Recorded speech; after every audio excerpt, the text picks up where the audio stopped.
प्राणी संसार में सुखी होना चाहता है पर सुखी हो नहीं पाता। इसका कारण क्या है? सुखाय कर्माणि करोति लोको न तै सुखम वान्यदुपारवम् विन्देत भूयस्तत एव दुःखम् यदत्र युक्तं भगवान् वदेन्न।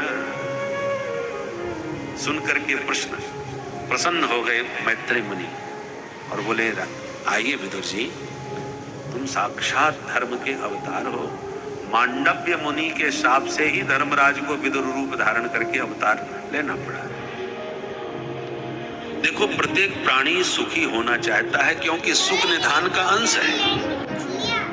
नियम है, अंश हमेशा अंशी की ओर आकृष्ट होता है। पृथ्वी से कोई वस्तु कितनी भी वेग से आप फेंको, लौट के वापस वो पृथ्वी पर ही आएगी, क्योंकि वो पार्थिव है। पृथ्वी की जो भी पार्थिव वस्तु आप फेंकोगे वो पृथ्वी पर आके गिरेगी, क्योंकि वो उसका अंश है। पानी कहीं भी गिरे वो सिमट के अंत में सरिता में आएगा, सरिता सिमट के सागर में जाएगी, क्योंकि मूल उसका आधार सागर है। सागर से ही मेघमंडल पानी भर के लाते हैं, इधर उधर बरसाते हैं, बाद में वो सब बरसा हुआ पानी सिमट करके सागर की ओर भागता है, क्योंकि सागर अंशी है, जल उसी का अंश है। अग्नि को कहीं भी प्रज्वलित करो, उसकी लौ ऊपर की होगी, क्योंकि ऊपर बैठा भगवान सूर्य अग्नि रूप है, इसलिए अग्नि की लौ हमेशा ऊपर की तरफ होती है। ठीक इसी प्रकार से ईश्वर अंश जीव अविनाशी चेतन अमल सहज सुख राशि। ईश्वर जो सच्चिदानंद स्वरूप है, आनंद रूप है, उस आनंद रूप सिंधु के हम हैं एक बिंदु। आनंद सिंधु के जब बिंदु हैं, आनंद हमारा स्वरूप है, तो आनंद को पाने की ललक होना स्वाभाविक है, क्योंकि आनंद सिंधु हमारे अंशी हैं, हम उसी के अंश हैं। जो आनंद सिंधु सुख राशि सीकरते त्रैलोक सुपासी। सो सुख धाम राम असनामा अखिल लोकदायक विश्राम। इसलिए प्रत्येक जीवात्मा को पूर्ण विश्राम प्रभु को पाकर के ही प्राप्त होगा। अपने अंशी से मिले बिना यह अंश कभी शांत और सुखमय नहीं हो सकता। बोलो राधे राधे।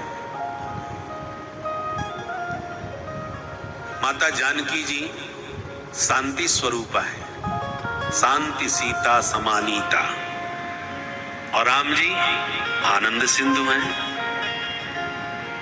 हर व्यक्ति को शांति चाहिए, आनंद चाहिए। अब भले ही आप सीताराम जी को न मानते हो, परंतु यदि आप आनंद पाना चाहते हैं और जीवन में शांति चाहते हैं, तो परोक्ष रूप से ही चाहिए सही आप सीताराम जी को ही चाहते हैं, क्योंकि जानकी जी शांति स्वरूपा है। ऐसा कौन है जो शांति न चाहता हो?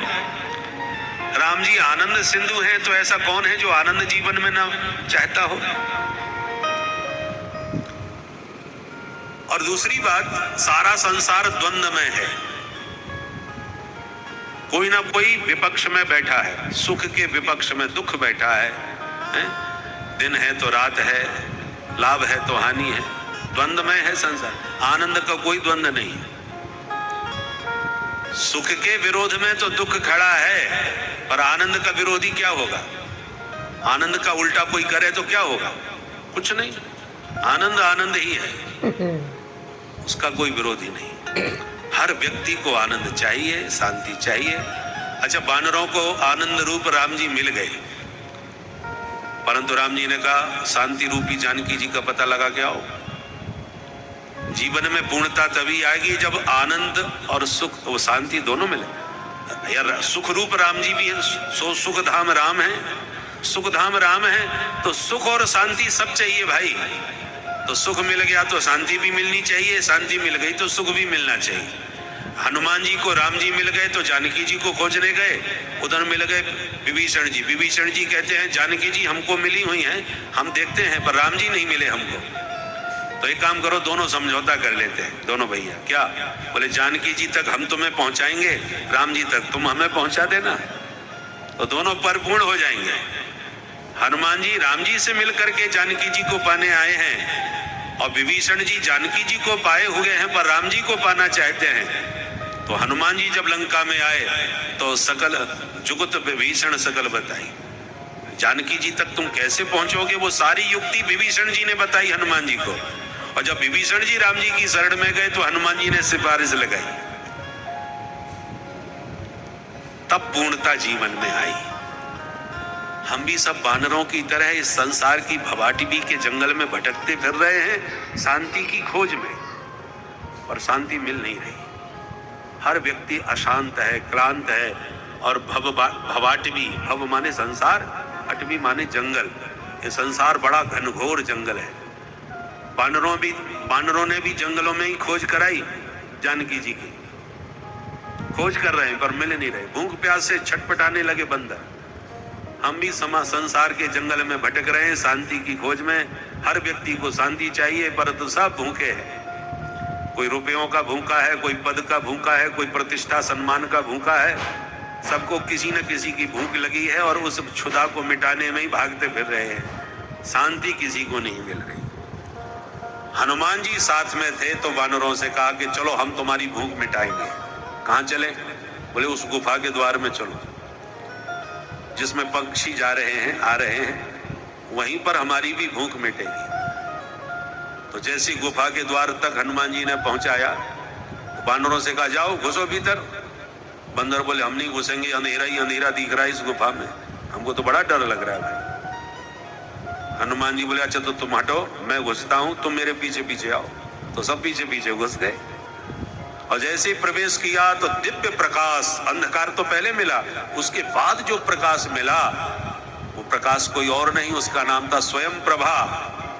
वो प्रकाश अपना ही था, स्वयं का प्रभा, स्वयं का प्रकाश था। तो ये गुफा क्या है? अंतर्मुख की गुफा। हर व्यक्ति भूखा है, प्यासा है, शांति को चाहता है, खोज रहा है, मिल नहीं रही। संत सदगुरु कौन है? हनुमंत लाल जी। किसी सदगुरु की शरणागति ग्रहण करो, वो तुम्हें शांति का मार्ग बताएगा, दिशा दिखाएगा। जय जय जय हनुमान गोसाई, कृपा करहो गुरुदेव की नाई। ये सदगुरु हैं। हनुमान जी ने कहा हमारे पीछे आओ। संत कहते हैं आनंद आपके भीतर है। अंतर्मुख की गुफा में प्रवेश करो, तब तुमको शांति मिलेगी, आनंद मिलेगा, तुम्हारी भूख प्यास मिटेगी, पर भीतर कोई घुसना नहीं चाहेगा। यदि किसी की शोक सभा में लोग कहते हैं 2 मिनट के लिए मौन धारण कर लो आंख बंद करके, तो जैसी आंख बंद करते हैं खड़े होकर के, तो 1 मिनट भी नहीं हो पाता, लोग ताकने झांकने लगते हैं कि भाई अब आंख खोले कि नहीं खोले। अब तो 2 मिनट हो गए होंगे। 2 मिनट के लिए ठीक से आंख बंद नहीं कर पा रहे, क्योंकि आंख बंद करते ही अंधेरे के अलावा कुछ नजर ही नहीं आ रहा। कैसे आंख बंद करें भाई? घबराहट होने लगती है अनावश्यक आंख बंद करने में। परंतु सुसुप्ति अवस्था में जब आप सो जाते हैं तो देखो कितना आनंद पाते हैं। आंख बंद करके ही तो नींद आती है, और जब नींद सचमुच गहरी नींद होती है उसका नाम सुसुप्ति अवस्था। उस सुसुप्ति अवस्था में पहुंच करके जब गहरी नींद के बाद आप जागते हैं, तब कितने आनंद से कहते हैं सुखम सुस्वापा। आज भैया बड़ी चैन की नींद आई, इतना आनंद आया, होश ही नहीं रहा कि कब सवेरा हो गया। सब थकान हमारी उतर गई, एकदम ताजगी आ गई। भाई आपको जीवन में जब भी आनंद मिला तो कुछ पाने के बाद मिला। Future option, we've got it. Precision tools, real-time insights in one single app. Open free Demat account now. के बाद मिला। कोई पुराना मित्र मिल गया, अरे मिलके तुमसे मिलके बहुत आनंद आया, या कोई बढ़िया माल मिल गया, खाने को मिल गया, देखने को मिल गया। कुछ पाकर के ही तो आनंद मिलता है। परंतु आपने जगने के बाद जो कहा कि बड़ा आनंद आया सो करके गहरी नींद में, आपने क्या पाया जिसका आपको आनंद आया? न खाने को मिला, न पीने को मिला, न देखने को मिला, कोई न मित्र मिला, कुछ भी नहीं मिला। तो आनंद कैसे मिला आपको भाई? वही सुसुप्ति अवस्था में जो आप अपने स्वरूप में स्थित हो गए, जो अंतर्मुखी आत्मा स्वयं प्रकाश, जिसका नाम है स्वयं प्रभा, आपका दिव्य प्रकाश, दिव्य आनंद जो आपके भीतर था, जब सुसुप्ति अवस्था में उस आनंद में आपने प्रवेश किया भीतर की गुफा में, तब वो आनंद आपको मिला। आपको भले ही पता नहीं वो आनंद कैसे मिला, कहां से मिला, पर है वो तुम्हारा निजानंद, वो आपका अपना आनंद है। तो जो आपका अपना आनंद भीतर घुसा बैठा है, उसे हम लोग बाहर घूमते फिर रहे, ढूंढते फिर रहे हैं। बोले वहां जाएंगे तो आनंद मिलेगा, वो पाएंगे तो आनंद मिलेगा, वो खरीदेंगे तो आनंद मिलेगा, वो बनाएंगे तब आनंद मिलेगा। और जिंदगी भर बनाते रहे, खरीदते रहे, खाते रहे, भागते रहे, आनंद कभी नहीं मिला।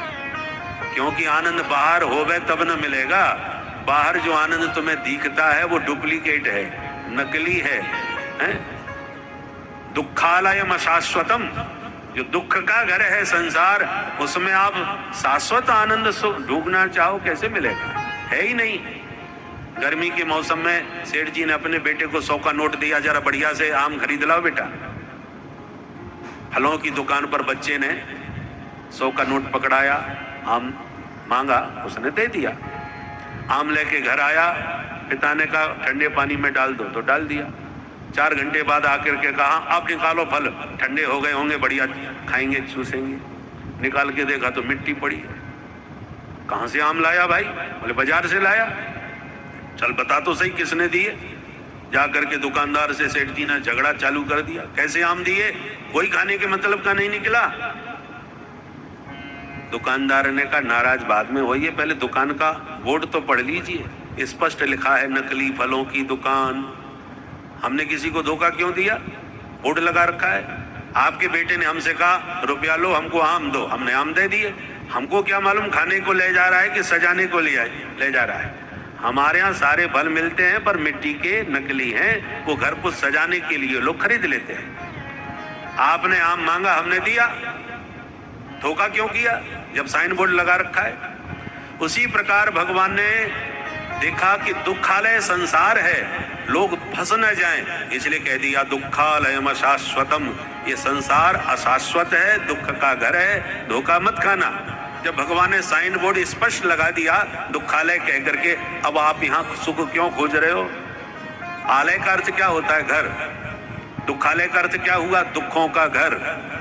अब दुखालय में आप सुख खोजोगे, कहीं मिलेगा क्या? अब भंडारे गृह में भंडारी के पास जाके कहो भैया हमको लघु सिद्धांत कौमुदी चाहिए। कौमुदी का क्या काम भंडारे में? कचौड़ी पकौड़ी कुछ खाने पीने की चीज मांगो, वो मिलेगी। अब लाइब्रेरी में, पुस्तकालय में आके कहो हमें जरा कचौड़ी निकाल के दो भैया, हमें बड़ी जोड़ की भूख लग रही है, तो लाइब्रेरी में आपको कचौड़ी का क्या काम? जो आलय हो वहां पर वही वस्तु मांगो तो मिलेगी। आप दुखालय में सुख मांगोगे, कैसे मिलेगा? इसलिए और हम सारी जिंदगी इस दुखालय में ही सुख का अन्वेषण करते हुए भागते रहे। सारी जिंदगी गुजर गई, सुख कहीं नहीं पाया। पहले बच्चे थे तो कहते पढ़ लिख करके कुछ बन जाएं तो बड़े सुखी हो जाएं। एक एक कक्षा पास करने के लिए कितनी मेहनत करी, तमाम डिग्रियां इकट्ठी करी, सुखी हो गए। बोले हमारा डिग्री तो खूब मिल गई, अब नौकरी लग जाए तब सुख हो। नौकरी मिल गई, चलो सुखी हो गए। बोले नौकरी तो लग गई, अब महाराज विवाह हो जाए, बढ़िया सी बहू आ जाए, तब पूरी तरह से जीवन का सुख प्राप्त होगा। चलो विवाह हो गया, सुखी हो गए। बोले हमारा शादी तो हो गई, अब 5 साल हो गए, बच्चे ही नहीं हो रहे। बच्चा हो जाए तब सुखी जीवन हो गए। चलो बेटा हो गया, सुखी हो गए।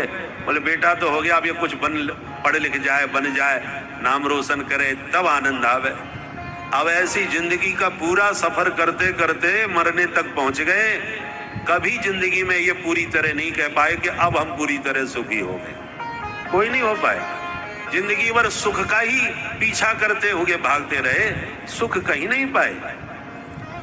इसलिए संसार तो दुखालय, असली जो सुख आनंद है वो आपके भीतर है। स्वयं प्रभा के इस गुफा में प्रवेश करो किसी सदगुरु के माध्यम से। तद विज्ञानार्थम गुरुमेवाभिगच्छेत् समित पाणिम श्रोत्रिय ब्रह्मनिष्ठम। किसी श्रोत्रिय ब्रह्मनिष्ठ सदगुरु के चरणाश्रित होकर के जब अंतर गुफा में प्रवेश करेंगे, तब उस सच्चिदानंद का दिव्य प्रकाश, दिव्य स्वरूप समझ में आएगा। भूख प्यास भी मिट गई बानरों की गुफा में जाकर के, और स्वयं प्रभा ने जानकी जी को पाने का मार्ग भी दिखा दिया, सीधे समुद्र तट पर पहुंचा दिया, सारा मार्ग प्रशस्त कर दिया, जो सदगुरु के माध्यम से प्राप्त होता है। श्री सदगुरुदेव भगवान की